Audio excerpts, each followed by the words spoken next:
அன்னை தகவல் சேனலில் இன்றைக்கி என்ன பார்க்க போகிறோம் அப்படின்னா, தமிழ்நாடு இந்து சமய அறநிலைத்துறை இலவச அறுபடை வீடு ஆன்மீக பயணத்துக்கு ஏற்பாடு செய்ய இருக்கிறாங்க. இது என்னென்ன ப்ரொசீஜர், அறுபடை வீடுனா என்ன அப்படிங்கிறத பற்றி இன்றைக்கி பார்க்கலாம். திருப்பரங்குன்றம், திருச்செந்தூர், பழனி, சுவாமிமலை, திருத்தணி, பழமுதிர்ச்சோலை இது எல்லாம் முருகனுடைய அறுபடை வீடுகள் அப்படின்னு சொல்லுவாங்க.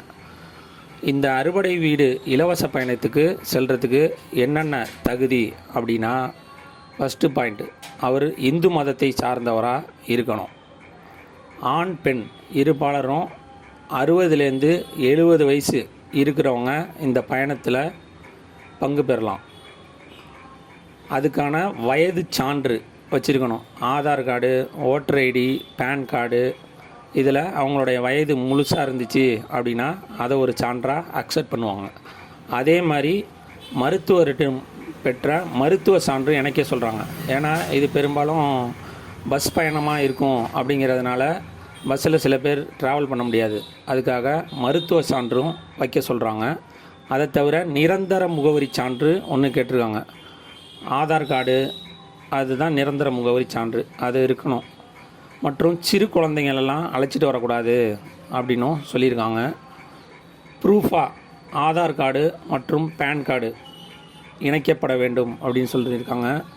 இந்த ஆன்மீக பயணத்தில் வரவங்க ஆண்டு வருமானம் 2 லட்சத்துக்கு கீழ் இருக்கணும் அப்படின்னும் சொல்லியிருக்காங்க.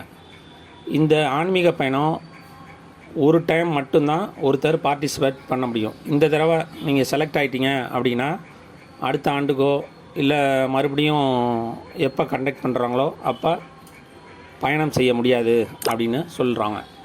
இந்த பயணத்துக்கான விண்ணப்பம் எங்கே இருக்கும் அப்படின்னா, அந்தந்த மாவட்ட இந்து சமயத்துறை இணை ஆணையர் அலுவலகத்தில் பெற்றுக்கொள்ளலாம் அப்படின்னு சொல்கிறாங்க. அந்த பெற்றுக்கொண்ட விண்ணப்பத்தை 22/1/2024 மாலை 5 மணிக்குள்ளே கொடுத்துடணும்.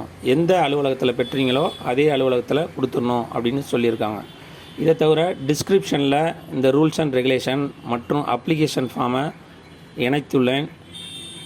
விண்ணப்பித்து ஆன்மீக இலவச பயணத்தில் ஈடுபடுவேன். நன்றி, வணக்கம்.